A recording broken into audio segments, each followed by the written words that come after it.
very, very proud of myself. It's gonna be this baby, but it's still cute. I am so blonde. It literally says right here. Did not see that coming.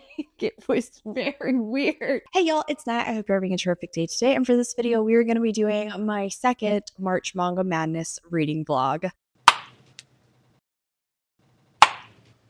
Alright, so before we get into anything bookish, make sure to hit like and subscribe down below. And you gotta tell me in the comments what manga did you read this month. And I hope you loved it because so far, thankfully, we've been doing really well this month actually. Since last talking to y'all at the end of my prior vlog, I've finished out 2 more volumes. I did decide to go ahead and continue on first with Mobsters in Love because this was the final of the series. And so it just felt perfect to try and close this baby out if I could.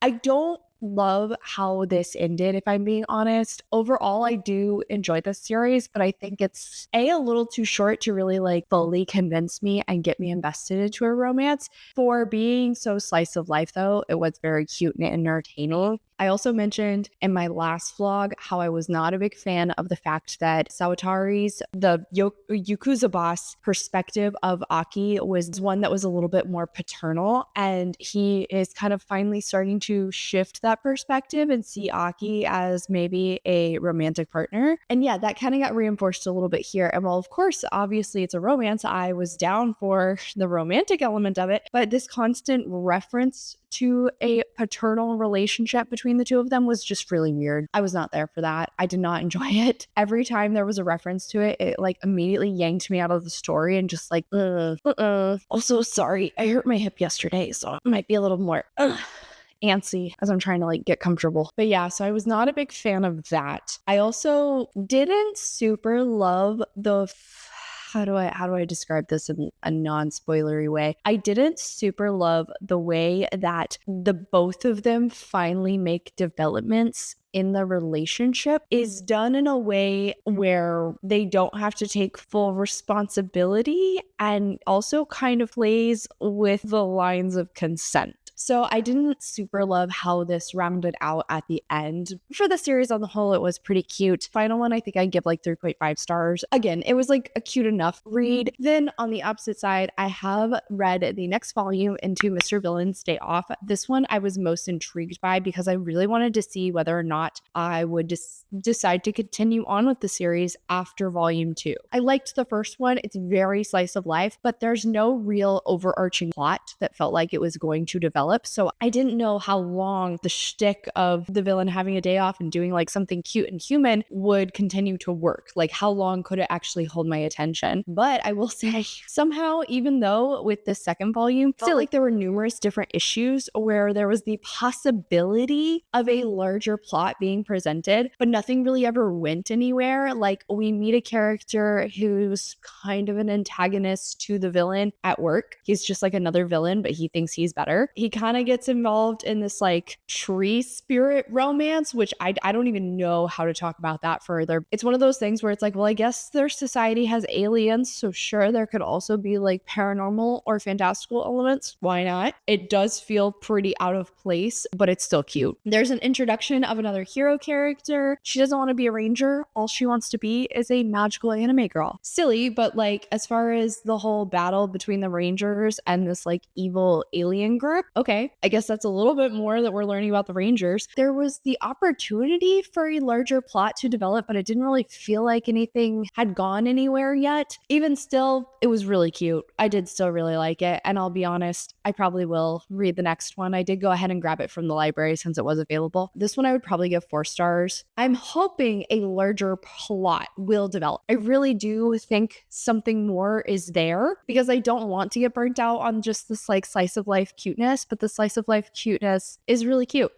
Then speaking of today, I did decide to continue on with The Way of the Househusband because my hold for volume 2 came in. So we were actually doing pretty well and I am continuing to like it. Sort of the same scenario, still very slice of life, though I do feel like there is more of an opportunity for a larger plot to develop here, though I don't know if I would really say one has yet. There has been a part where the househusband character is unfortunately being followed by the police still, and then there's this guy who used to be under him in the Yakuza, and he kind of looks up to the boss still. And even though the boss is obviously just now working as a house husband, he continues to look up to him and like is learning these different things about like taking care of the home and cooking and stuff, which is silly but really cute. So I'm continuing to like it as well. I did go ahead and check out volume 3 of that one. However, I'm really hoping tomorrow, or maybe tonight, I don't know, one way or another, I'm really hoping to pick up Kaiju number 8, volume 2 here soon. I'm going to be working from home tomorrow, and I've been rather good lately at reading during my lunch break whenever I'm working from home. We'll see how that goes.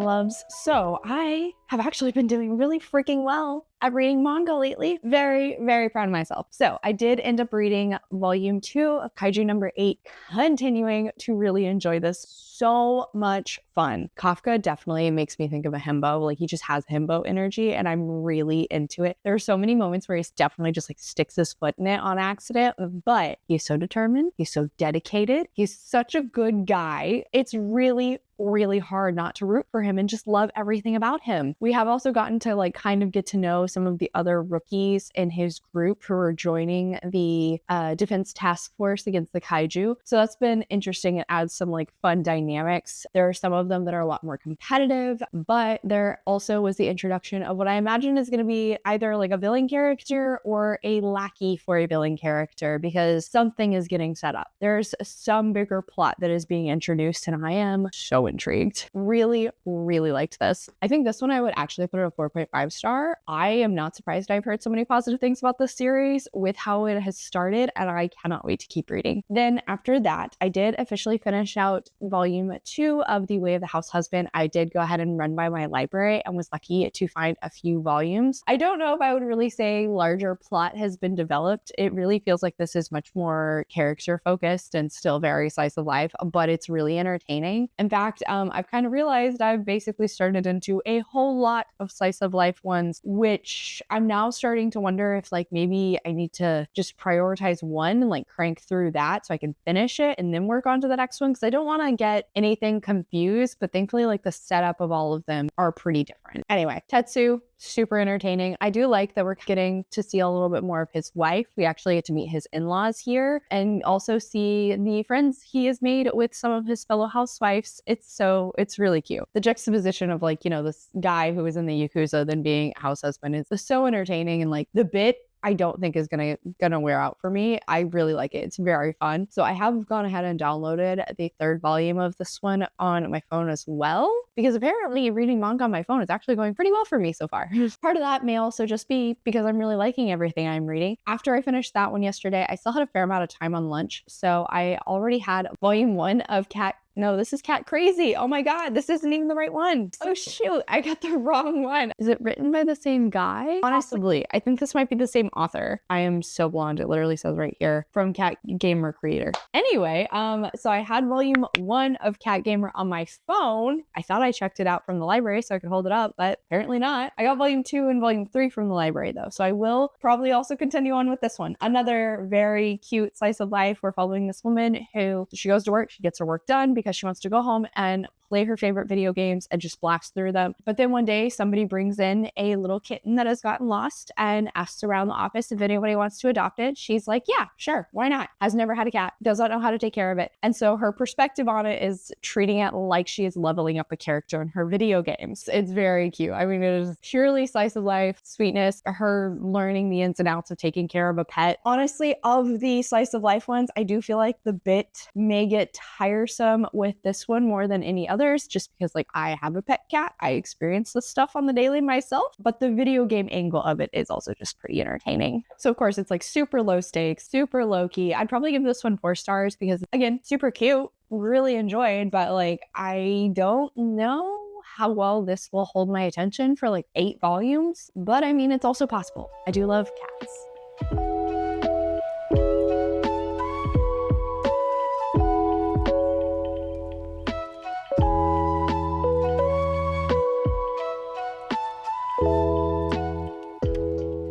loves. So I officially read 𝗖cy at Work Volume 1, and I really liked this, actually. It feels like a much more educational version of Osmosis Jones. Every time a new character is introduced, there will be this little bubble that'll explain like what kind of cell they are and what that cell's job is to do. So it does feel like it's a little bit more pointed and forward when it comes to the educational element of it, but it's also just a really fun setup. Like, it is sort of an action comedy style, and it's interesting just to see what different things are coming into the body that they are having to attack against, how a new foreign substance coming in affects all of these different things, which again, it's just really interesting. I feel like I actually learned a lot while reading this. Some of the elements did hit a little close to home. Specifically, one of the issues was about cedar fever, like cedar allergens invade the body, and especially since we are in the middle of cedar season and it is particularly hard on Josh. Yeah, that part was really entertaining, but also, like I said, hit close to home. But across the board, I really liked it. I do feel like it feels weird connecting with these two main characters, a red blood cell and a white blood cell, because I mean, their names are just like red blood cell, white blood cell, but they have a count. However, these two specific ones keep recurringly running into each other, which is kind of wild whenever you think about the number of cells that there are. I was also really amused at how cleverly the author could tie in different things that like certain cells are responsible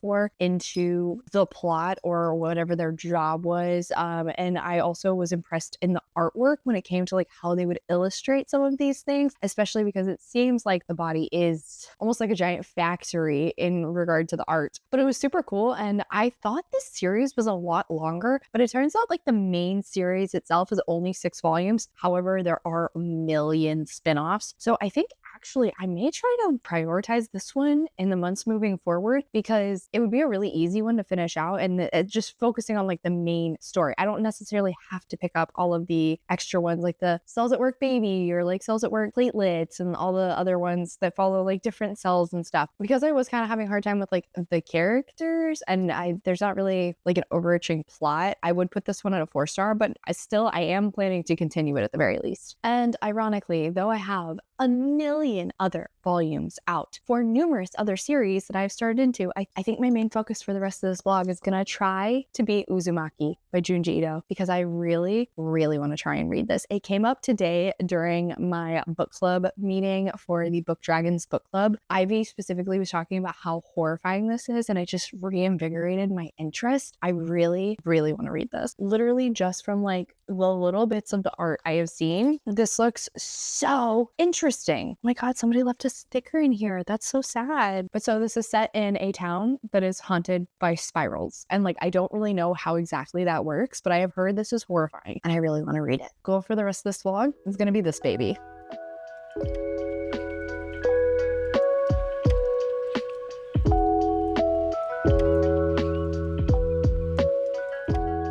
Hey guys, so we have had some developments because my holds for volume 14 and volume 15 of Spy Family finally came in. These were like the only two I really was determined to get read at the start of the month, and obviously I have yet to do so. But we are still filming. It is still March. I have time, so I really want to try and get these read this month, especially since I went through the process of like putting myself on hold and getting them from the library, and they're really popular. So chances are somebody else is also probably going to have them on hold after I finish with them. So I want to try and get these babies read. But apart from those, I have started into Uzumaki. I'm actually about 50% in, and I'm really liking this. I don't know if I would necessarily say this feels like a continuous story. It more reminds me of like a collection of vignettes set in this small town following the same character, and just seeing like what new way the spirals are going to terrorize the people of this town, and unfortunately terrorize this young girl and her boyfriend. They were kind of like the main two we keep focusing on. I'm so impressed at the way Junji Ito continuously keeps bringing everything back to the spiral. Like, I'm really impressed at it. Some of these are so so weird. Continues the spiral thing. Definitely horrifying. Some of them more like fantastical feeling and some of them more a little bit more normal, but one way or another, very unsettling. Some of the art is really gruesome. I do think the art is very, very well done. I'm impressed at the number of side characters we have had, and yet every single one of them has been distinct in how they're characterized and drawn. So that's very like major claps to the author for that. Looking at the table of contents, I'm trying to decide which one. I think Jack in the Box was definitely really creepy, but so was Mosquitoes. Mosquitoes was the last chapter I just read, and that one did not see that coming. It was very weird. But again, I think it was another way where we returned back to the spiral thing and did so in a clever way, yet still horrifying. This is going really well, actually. I totally understand why I hear so many positive things about this. Excited to actually finish out this. I'm really glad that I've worked through this rather quickly, but I mean, it is a manga, so sitting down, I always read more of it than I'm feeling like I'm going to. Like, I'll expect myself to have only read maybe 30 pages, then I look down and it's like, no, that was 90 pages. But along with that, I also think just the setup of the story and the pacing is fast, so like it keeps you reading, it keeps you engaged, it keeps you moving through. Really liking it. I really do need to prioritize reading more of this author.